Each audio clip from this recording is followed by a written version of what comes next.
नमस्कार मंडळी, मी प्रिया तुमचं सगळ्यांचं स्वागत करते आपल्या आणखी एका नवीन व्हिडिओमध्ये। आज आपण बघणार आहोत संध्याकाळच्या जेवणाच्या वेळेस जर उशीर झाला असेल ना, त्यावेळेस अशी मस्त चमचमीत पण झटकीपट होणारी ही भाजी आहे ना, खाणाऱ्या तर चवच विसरणार नाही। आणि अशा पद्धतीची सोपी ही भाजी आणि चवदार सुद्धा बोंबील बटाट्याची आपण रस्सा भाजी बनवणार आहे। एकदम सोप्या पद्धतीने दाखवते। त्यासाठी काय करायचं, एक मोठा कांदा आहे तो अशा पद्धतीने पातळसर कापून घेतला। तर कांदा छोटा असेल ना 2 घेतले तरी सुद्धा चालेल। आता कांदा भाजण्यासाठी एकदम अर्धा चमचा तेल घातलं, जेणेकरून कांदा छान आणि लवकर भाजला जावा। अर्धी वाटी खोबरं घेतलं। आता हे कांदा आणि खोबरं आपल्याला लालसर रंगावरती छान असं परतवून घ्यायचे। जास्त काळं करायचं नाही, कारण आपण लाल कालवण बनवणार आहे ना, तर थोडंच असं भाजून घ्यायचं लालसर रंगावरती। आता 5-6 लसणाच्या पाकळ्या, 1 इंच आलं घातलं, ते सुद्धा फक्त 1 मिनिट आपल्याला खालीवर परतून घ्यायचं। जास्त काय त्याला पण भाजत बसायचं नाही। मूठभर कोथिंबीर घातली, याने आपल्या कालवणाला चव खूप छान येते। वाटताना नक्की घाला, थंड करून घ्यायचं आणि वाटून घ्यायचं। आता 2 पळ्या मी कढईमध्ये तेल घातलं। तेल चांगलं गरम झालं की कमी गॅसवरच आपल्याला 3-4 बोंबील मी घेतले बारीक तुकडे करून, ते आपल्याला एकदम कमी गॅसवरती आतपर्यंत खरपूस होईपर्यंत भाजून घ्यायचे।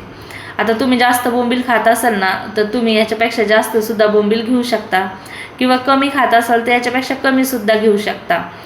आता बोंबील बाजूला काढून घेतले। आता त्याच तेलामध्ये ना 1 बटाटा अशा पद्धतीने उभा पातळ कापून घेतलेला आहे। फोडी तुम्ही तुमच्या हिशोबाने कशाही करू शकता, पण अशा केल्या की लवकर शिजला जातो ना, त्यामुळे अशा मी फोडी केलेल्या आहे। जास्त पातळ करू नका, जेणेकरून ते लगेच गाळ होईल। आणि एकदम जास्त मोठ्या जाड फोडी पण नका ठेवू, म्हणजे काय लवकर ते शिजणार पण नाही। अशा पद्धतीने फोडी तळून घ्यायच्या आणि बाजूला काढून घ्यायच्या। निम्मापेक्षा जास्त बटाटा इथलं शिजला गेलेला आहे। आता काय करायचं, त्याच तेलामध्ये तेल कमी करा, नाही तर लागत असेल तर तेवढं तेल वापरू शकता। त्याच्यामध्येच आपल्याला हा वाटलेला मसाला घालून घ्यायचा। अर्धा चमचा हळद घातली, अर्धा चमचा गरम मसाला घातला, 1 चमचा धने पावडर, सोबतच 1 चमचा लाल तिखट घातलं। हे थोडंसं जास्त तिखट आहे। तुम्हाला जर आणखी जास्त तिखट पाहिजे असेल ना, तर तुम्ही याच्यापेक्षा जास्त किंवा कमी असं तिखटसुद्धा वापरू शकते। तर आता हा संपूर्ण मसाला एकजीव करून घ्यायचा।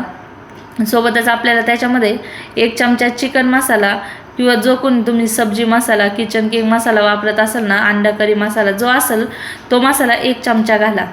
सोबतच 1 मोठा टोमॅटो आहे ना, त्याच्या अशा पद्धतीने मिक्सरला फिरून अशी पेस्ट तयार करून घेतली, तो सुद्धा घालून द्यायचा। किंवा याच्याऐवजी जर तुम्ही टोमॅटो बारीक बारीक चिरून टाकले ना तरीसुद्धा चालेल। आता टमाटा टाकला, लगेच मीठ टाकायचं, जेणेकरून पाणी सुटतं आणि मसाला छान असा आपला भाजला जातो। बघा, तेल सुटेपर्यंत मसाला खरपूस भाजायचा 5 मिनटं। जितका मसाला आपला भाजल ना, तितक्या भाजीला आपल्या चव ही भन्नाट येते। तर बघा, मसाला छान असा तेल सुटेपर्यंत भाजला। सुरुवातीला थोडं पाणी घालायचं, मसाला संपूर्ण एकजीव करून घ्यायचा, जेणेकरून मसाल्यात ना गाठी होत नाही। बघा, तर अशा पद्धतीने संपूर्ण मसाला हलवून घेतला। तुमच्या रश्श्याच्या हिशोबाने तुम्ही पाणी घाला। घट्ट भाजी करायची असेल तर थोडंच पाणी घाला। या ठिकाणी मी पातळ रस्सा भाजी करते, त्याच्यामुळे मी थोडं जास्त पाणी घातलं। आणि आता बटाटे बोंबील शिजायचे ना, तर मग आटून अजून थोडंसं कमी होईल, म्हणजे घट्टच होणार आहे। सुरुवातीला बोंबील घालून घेतले आणि आपले निम्मे शिजलेले जे बटाटे होते ना, ते सुद्धा घालून घेतले। आता कमी गॅसवरती झाकण ठेवून, किंवा झाकण न ठेवता 5 ते 6 मिनटं ही भाजी अशी उकळून द्यायची। कमी गॅसवरतीच उकळून द्या। मस्त अशी आपली तर्रीदार ही भाजी बनवून तयार होते। संध्याकाळच्या वेळेस जास्त वेळ जर तुमच्याकडे नसेल ना, ही भाजी तुम्ही नक्की बनवू शकता। खाण्यासाठी तर इतकी चवदार लागते ना, एकदम मटणाच्या कालवणासारखीच ही भाजी लागते आपली। आता तुम्ही ही भाताबरोबर, भाकरीबरोबर किंवा चपातीबरोबर सुद्धा ही भाजी खाऊ शकता। एकच नंबर हे कालवण बनवून तयार होतं। तुमच्याकडे ह्या बोंबील बटाट्याच्या कालवणाला काय म्हणतात, किंवा तुम्ही ह्याआधी अशा पद्धतीचं कालवण खाल्लं आहे का, मला नक्कीच कमेंट करून सांगा। किंवा जर तुम्हाला माझ्या रेसिपी जर आवडत असतील ना, तर मला कमेंट करून सांगा की तुम्हाला रेसिपी कशा वाटतात ते। व इथून पुढे जर तुम्हाला कुठल्या कुठल्या रेसिपी पाहायच्या आहेत ना, ते सुद्धा मला कमेंट करून सांगा।